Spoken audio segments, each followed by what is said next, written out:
cutting again. Yeah, I'm going to be explaining my approach to cutting for this time around, just trying to get lean for the summer. Yeah, let's get into it. So the first thing whenever it comes to cutting down body fat, of course, what do we need? Of course, a whiteboard. I'm kidding. So first what we need, obviously, is a calorie deficit. Oh yeah, I can ruffle some feathers with that one. But we need a calorie deficit. That looks like shit. Holy shit. So first, what do we need? We need a calorie deficit, of course. Now, how do we obtain the calorie deficit? By not eating. Alright, video's over. But man, that joke is so overused by YouTubers, but you know what? I'm gonna keep using it. Okay, there's tons of different methods to getting a calorie deficit. First is just counting your calories, which is what you're gonna wanna do, of course. Next is going to be just writing out a meal plan, having a coach do it for you. You can do intermittent fasting. You can do a couple different things. There's a million ways to get into a calorie deficit. What I'm gonna do is I'm gonna share you with my approach that what you could do is you can take this approach and you can apply it to every single method. So we're gonna use a little bit of an example first. So the first thing we need to know about whenever we're deciding on this method is caloric density. So caloric density, so what does this mean? This means the actual quantity of food per the amount of calories of the food. So if we can do a little bit of an example here, say we had a piece of pizza, one slice. Now I don't know about you, but I'm not eating one slice of pizza. Now one slice of pizza is maybe like that big, you know, and that's a pretty big slice, honestly. One slice of pizza is that big, and it is 250 calories, right? Now we'll just say our calorie goal for the day is 2,000 calories, right? Now 2,000 calories is still 8 slices of pizza, but it's only 8 slices of pizza for your entire day. So naturally, pizza, you can see why pizza is not a great food for actually the calories for the day. Also, it doesn't have a good enough protein in it. But say we took something like pickles, right?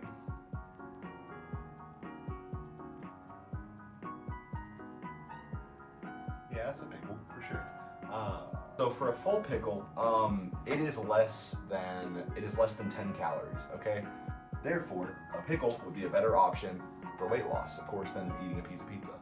Now that doesn't take a genius to figure that out. A pickle is a fruit. A pickle is a fruit. It has seeds. Okay, a pickle is a fruit, and pizza is pizza. So like the most notorious unhealthy food ever. Okay, nobody thinks pizza's healthy, but yeah, so this is basically the concept of caloric density, the amount of food per how many calories are in it. So why do people fuck up their diets? Because they're hungry. That's the number one reason. Number two, they have cravings, okay?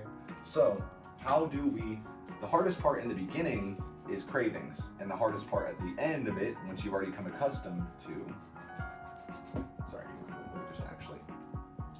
So now, let's take a look at the diagram. So, like I said, the two biggest issues are going to be your cravings and your hunger. So, once you've been eating good food, once you've been eating healthier food for a while, you stop craving bad foods, you just want more food, okay? So, we'll say this is the end of the diet, here's the beginning of the diet, right? So, in the beginning of the diet, you have cravings, right? You know why? Because you've been eating like shit, that's why. If you're like me, I took my bulk pretty heavy, okay? I'm usually not a huge advocate of bulking, but I took it a little bit extreme, okay?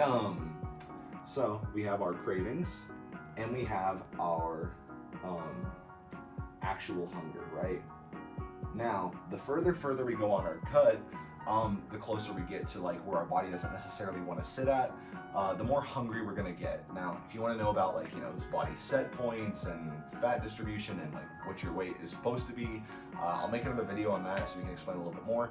But basically, good summary, your set point is where your body likes to be at, how full your fat cells like to be, something like that, you know? So the closer we get to leaner than that, if your body doesn't like being lean, the more hungry you're gonna get because your fat cells are trying to fill up. Okay, so right in the beginning, we have cravings, and then we have hunger, right? Now, another good thing about losing weight is in the beginning, it's not hard. So in the beginning, because we actually have more mass, we weigh more, our expenditure is going to be higher. So we have way more calories to burn in the beginning. In the end, we have less calories. We have less calories in the very end. So in the beginning, whenever we have more calories to spare, and the only issues we're having is cravings, this brings us to what I like to do. So we'll use me as an example, right? So in the beginning of my cut, right, because I took my bulk a little bit heavy, and also I'm training my jiu-jitsu a lot, all that kind of stuff, my cut started at 3,100 calories. Now, a lot of you people would get sick eating 3,100 calories. So this probably seems like, man, this guy's in heaven right now. Well, I was still having bad cravings because I was still trying to do it a little bit cleaner. But there is a little catch-22. Whenever you have 3,100 calories to spare, you can afford to eat bad food sometimes. So what I would do is throughout the day, I had a certain amount of bad food.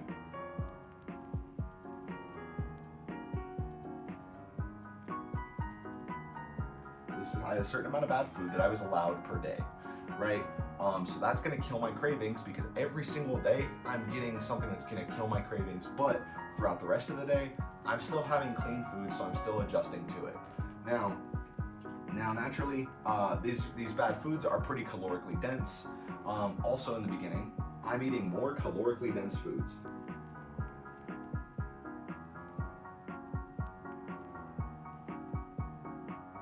Personally, my body did not want to be as heavy as it was. So I'm eating more calorically dense foods, and I have a certain amount of food that I'm allowed per day. Now this is easy. This is easy to do. Like, this was very easy for me to do. Maybe it's not easy for you. If you are obese, I wouldn't recommend doing this because you have a food addiction. So having those bad foods may just send you into a binge. But this is what I did. But if you're like just kind of cut down because you did your bulk and everything like that, this is what I'd recommend doing. Now, next, right now, so then once I went and my weight stalled, which means my metabolism caught up to me, my weight stalled, you know, whatever, right? Maybe I wasn't training as hard, so I had to lower my calories, right? Now, I had to lower my calories, so, which means I went down from 3,100 down to 2,900, right? Now, what this is actually currently where I'm at right now. And I'll keep you updated. If I was still getting hungry at the end of the day, eating like this, lowering my calories is going to make it even harder, of course, right? So now the solution to that is to allow myself less caloric, is to change my meal plan around to have less calorically dense foods. So for example, if I had, you know, a peanut butter sandwich and like maybe cereal with protein powder for breakfast,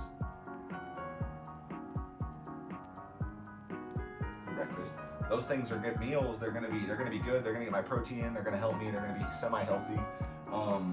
If I have that for breakfast, the only problem is they're not really filling.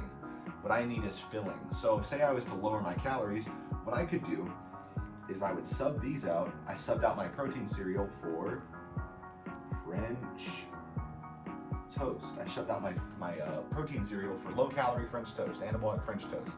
I even make mine even lower calorie than, because I use the 45 calorie Zero bread, and I swapped out the peanut butter sandwich for a full meal. You know, instead of like a peanut butter sandwich, maybe I'm actually doing like, you know, like a potato, right, plus like beef, you know.